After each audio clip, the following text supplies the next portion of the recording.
Did you know that Suyou almost destroyed a whole town because of his actions? This is the story of Suyou. During Suyou's childhood, his village was attacked by the Echo of Malice. The Echo of Malice is basically an evil manifestation coming from the negative emotions of the people. So this condensation of negative vibes were about to devour young Suyou's village. The tiny boy Suyou could only cower in fear and wait for his death. Out of nowhere, the darkened sky was split by a blinding light. A huge figure had appeared. It was the Immortal Nuo. Or to be precise, it was an Exorcist of Nuo that wields the power of the Immortal God. And there Suyou witnessed how the Exorcist of Nuo whooped the butt of the Echo of Malice by using the god's power. And Suyou was like, oh my god, I want to be like that guy.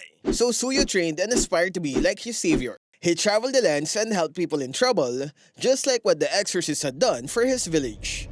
10 years had passed and Suyou had grown into a powerful warrior.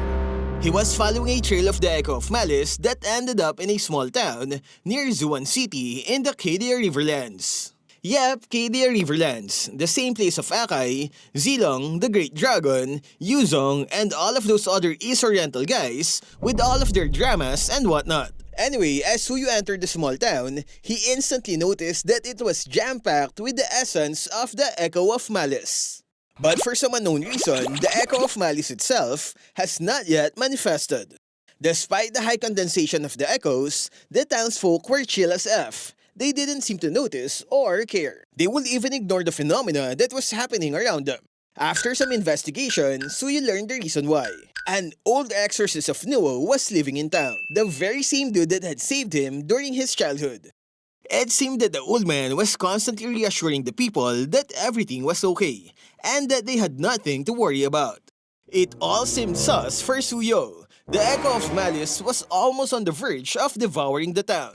It didn't make sense to lie to the people and gamble their lives. Suyou remembered the devastation that had happened to his own village. He decided that the old exorcist must have been corrupted by the Echo of Malice and is now offering the town and its people to it. Suyou went into action and informed the townsfolk of their true situation. And he was like, yo, you guys are about to die! Evil spirits are all around you, about to frag your plebeian lives! We need to haul ass right now! And after that, terror and panic consumed the townsfolk. With so many negative emotions bursting out of the people, the Echo of Malice swelled in power and hastened its manifestation to the real world.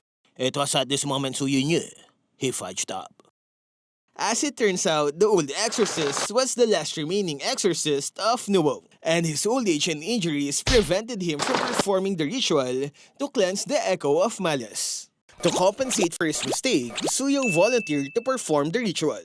Long story short, Suyou defeated the Echo of Malice. After that, the old exorcist passed down the relics and rituals to Suyou. Then the old guy went off to spend all his retirement pension on the Bahamas. The end.